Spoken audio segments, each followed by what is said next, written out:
जय श्री कृष्ण दोस्तों। आज मैं गीता के 11वें अध्याय विराट रूप का सार आपको सुना रही हूँ। इसमें अर्जुन ने कहा, हे माधव, आपने मुझे जो आध्यात्मिक ज्ञान दिया है उसे सुनकर मेरा मोह दूर हो गया। हे कमल नयन, मैंने आपसे प्रत्येक जीव की उत्पत्ति के विषय में बड़े विस्तार से सुना है और आपकी अक्षय महिमा का अनुभव किया है। हे प्रभु, हे योगेश्वर, यदि आप सोचते हैं कि मैं आपके विश्व रूप को देखने में समर्थ हो सकता हूँ तो कृपा करके मुझे अपना विश्व रूप दिखाइए। इस पर भगवान ने कहा, हे अर्जुन, हे पार्थ, अब तुम मेरे ऐश्वर्य को सैकड़ों हजारों प्रकार के देवी तथा विविध रंगों वाले रूप को देखो, जिन्हें पहले किसी ने न तो कभी देखा और ना ही सुना होगा। हे अर्जुन, तुम इस समय तथा भविष्य में भी जो भी देखना चाहते हो उसको यह विश्व रूप दिखाने वाला है। यहाँ एक ही स्थान पर चर अचर सब कुछ है, किंतु तुम मुझे इन आँखों से नहीं देख सकते। अतः मैं तुम्हें दिव्य आंखें दे रहा हूँ। अब मेरे योग ऐश्वर्य को देखो। संजय ने राजा धृतराष्ट्र से कहा, हे राजा, इस प्रकार भगवान ने अर्जुन को अपना विश्व रूप दिखलाया। अर्जुन ने इस रूप में असंख्य मुख, असंख्य नेत्र तथा असंख्य दृश्य देखे। यह रूप अनेक दैवी आभूषणों से सुसज्जित था और अनेक देवी हथियार उठाए हुए था। यह देवी मालाएं तथा वस्त्र धारण किए था। सब कुछ आश्चर्यमय, तेजमय, असीम तथा सर्वत्र व्याप्त था। यदि आकाश में हजारों सूर्य एक साथ उदय हो तो भी उनका प्रकाश प्रभु के तेज के बराबर नहीं था। तब मोहग्रस्त एवं आश्चर्यचकित अर्जुन ने प्रणाम करने के लिए अपना मस्तक झुकाया और वह हाथ जोड़कर भगवान से प्रार्थना करने लगा। अर्जुन ने कहा, हे भगवान, मैं आपके शरीर में सारे देवताओं तथा सभी जीवों को इकट्ठा देख रहा हूँ। मैं कमल पर आसीन ब्रह्मा, शिवजी तथा समस्त ऋषियों एवं दिव्य सर्पों को देख रहा हूँ। हे प्रभु, आप में न अंत दिखाई देता है, न मध्य और न ही अंत, न ही आदि। आपके रूप को उसके चकाचौंध तेज के कारण देख पाना कठिन है। फिर भी मैं इस रूप को सर्वत्र देख रहा हूँ, जो अनेक मुकुटों, गदाओं तथा चक्रों से विशोभित है, विभूषित है। आप इस ब्रह्मांड के परम आधार हैं। आप सनातन धर्म के पालक भगवान हैं। यही मेरा मत है। आप आदि, मध्य तथा अंत से रहित हैं। आपका यश अनंत है। आपकी असंख्य भुजाएं हैं और सूर्य तथा चंद्रमा आपकी आंखें हैं। मैं आपके मुख से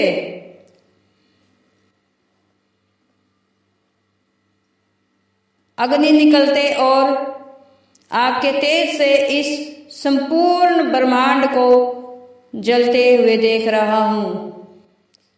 हे महापुरुष, आपके इस अद्भुत तथा भयानक रूप को देखकर सारे लोग भयभीत हैं।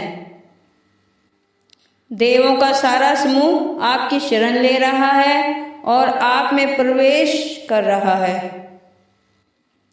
शिव के विविध रूप, पितृगण, गंधर्व, यश, असुर तथा सिद्ध देव सभी आपको आश्चर्यपूर्वक देख रहे हैं। हे महाभाऊ, आपके इस अनेक मुख, नेत्र, बाहु, जंघा, पांव, पेट तथा भयानक दांतों वाले विराट रूप को देखकर देवतागण सहित सभी लोग अनंत विचलित हैं और मैं भी उन्हीं की तरह विचलित हूं। हे सर्वव्यापी विष्णु, नाना ज्योतिर्मय रंगों से युक्त आपको आकाश का स्पर्श करते मुख फैलाए तथा बड़ी बड़ी चमकती आंखें निकाल कर देखकर भय से मेरा मन विचलित है। मैं न तो धैर्य धारण कर पा रहा हूं और न मानसिक संतुलन कर पा रहा हूं। मैं सब ओर से मोहग्रस्त हो रहा हूं। धृतराष्ट्र के सारे पुत्र अपने समस्त सहायक राजाओं सहित तथा भीष्म, द्रोण, कर्ण एवं हमारे प्रमुख योद्धा भी आपके विकराल मुख में प्रवेश कर रहे हैं। उनमें से कुछ के सिरों को मैं आपके दांतों के बीच चूर्णित हुआ देख रहा हूं। जिस प्रकार नदियों की अनेक तरंगें समुद्र में प्रवेश करती हैं, उसी प्रकार समस्त महान योद्धा भी आपके मुख में प्रवेश कर रहे हैं। मैं समस्त लोगों को पूर्ण वेग से आपके मुख में उसी प्रकार प्रविष्ट होते देख रहा हूं जिस प्रकार पतंगे अग्नि में प्रज्वलित अग्नि में कूद पड़ते हैं। हे देवेश, कृपा करके मुझे बताइए कि इतने उग्र रूप में आप कौन हैं। मैं आपको नमस्कार करता हूं। कृपा करके मुझ पर प्रसन्न हो। आप आदि भगवान हैं। मैं आपको जानना चाहता हूं क्योंकि मैं नहीं जान पा रहा हूं कि आपका प्रयोजन क्या है। इस पर भगवान ने कहा, समस्त जगतों को नाश करने वाला काल मैं ही हूं और मैं यही समस्त लोगों का विनाश करने के लिए आया हूं। तुम्हारे सिवाय दोनों पक्षों के सारे योद्धा मारे जाएंगे। अतः उठो, लड़ने के लिए तैयार हो जाओ और यश अर्जित करो। अपने शत्रुओं को जीतकर राज्य का भोग करो। ये सब मेरे द्वारा पहले ही मारे जा चुके हैं और हे सव्यसाची, तुम तो युद्ध में केवल निमित्त मात्र हो सकते हो। द्रोण, भीष्म, जयद्रथ, कर्ण तथा अन्य महान योद्धा पहले ही मेरे द्वारा मारे जा चुके हैं। अतः तुम उनका वध करो और तनिक भी विचलित ना हो। तुम केवल युद्ध करो। युद्ध में तुम अपने शत्रुओं को परास्त करोगे। संजय ने धृतराष्ट्र से कहा, हे राजा, भगवान के मुख से इन वचनों को सुनकर कांपते हुए अर्जुन ने हाथ जोड़कर उन्हें बारंबार नमस्कार किया। फिर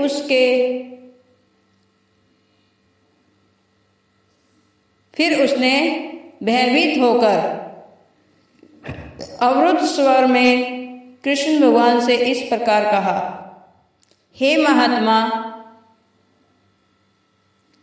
आप ब्रह्मा से भी बढ़कर हैं। अर्जुन ने कहा, आप आदिदेव, सनातन पुरुष तथा इस दृश्य जगत के परम आश्रय हैं। आप सब कुछ जानने वाले और आप ही सब कुछ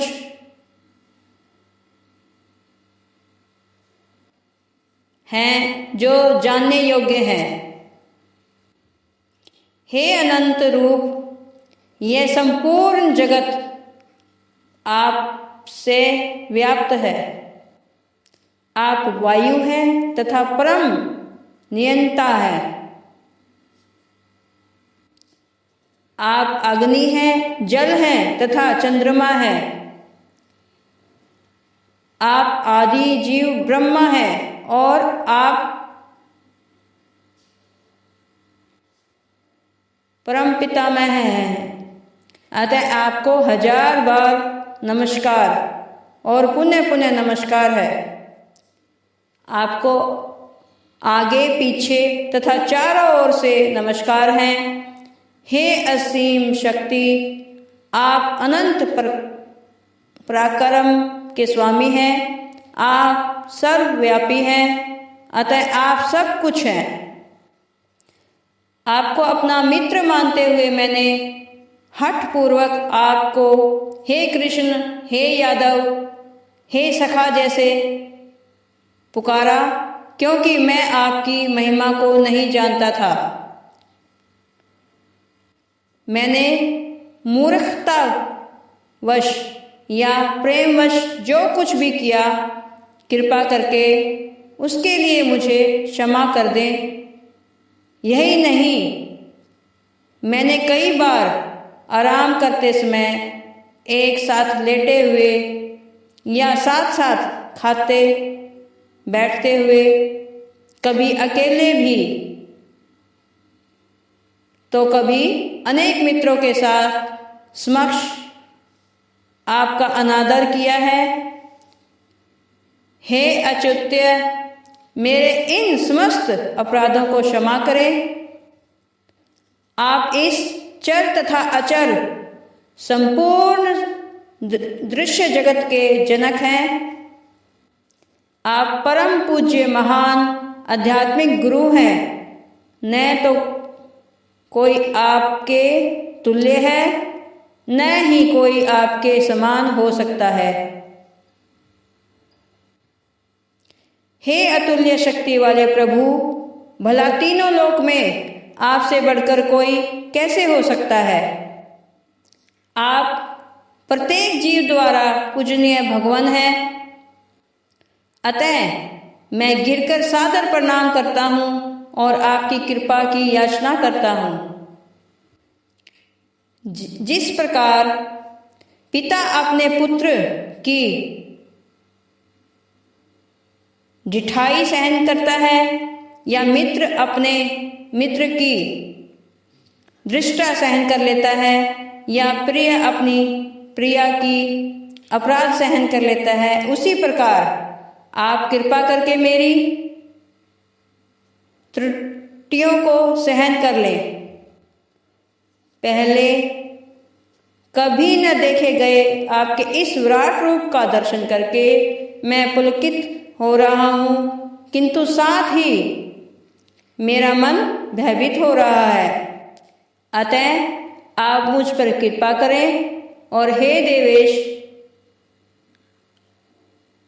अपना पुरुषोत्तम भगवत स्वरूप पुनः दिखवाएं।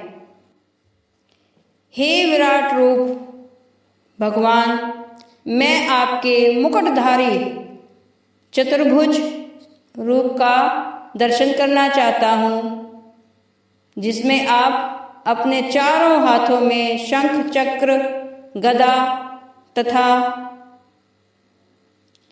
पद्म धारण किए हुए हो।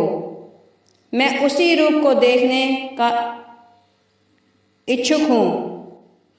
इस पर भगवान ने कहा, हे अर्जुन, मैंने प्रसन्न होकर अपनी अंतर शक्ति के बल पर तुम्हें इस संसार में अपने इस परम विश्व रूप का दर्शन कराया है।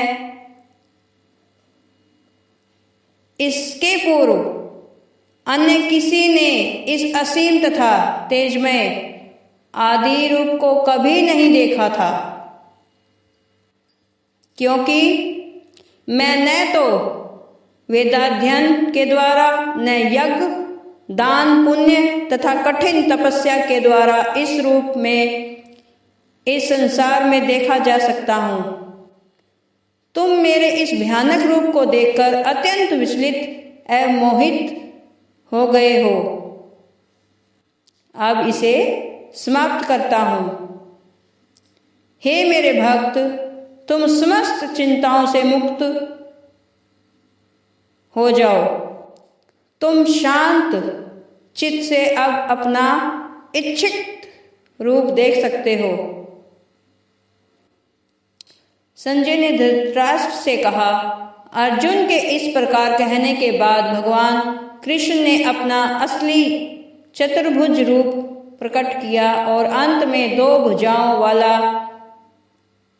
अपना रूप प्रदर्शित करके भयभीत अर्जुन को धैर्य बधाया। जब अर्जुन ने कृष्ण को अपने आदि रूप में देखा तो कहा, हे जनार्दन, आपके इस सुंदर मानवीय रूप को देखकर मैं अब स्थिरचित्त हूँ और मैंने अपनी प्रकृत अवस्था प्राप्त कर ली है। श्री भगवान ने कहा, हे अर्जुन, तुम मेरे जिस रूप को इस समय देख रहे हो उसे देख पाना अत्यंत दुष्कर है। यहाँ तक कि देवता भी इस अनंत प्रिय रूप को देखने की ताक में रहते हैं। तुम अपने दिव्य नेत्रों से जिस रूप का दर्शन कर रहे हो उसे न तो वेदाध्ययन से, न कठिन तपस्या से, न दान से, न पूजा से ही जाना जा सकता है। कोई इन साधनों के द्वारा मुझे अपने रूप में नहीं देख सकता।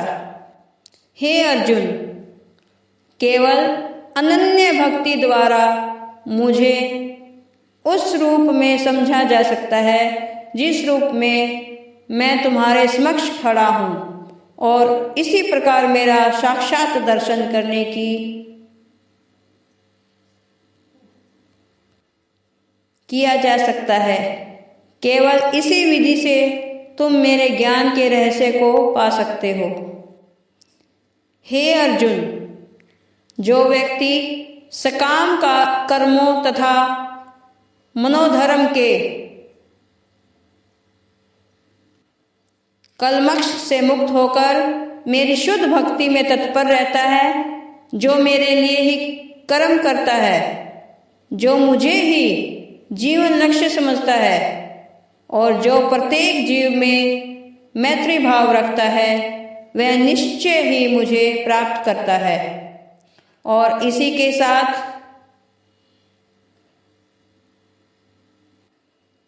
11वें अध्याय विराट रूप का सार समाप्त हुआ। जय श्री कृष्ण।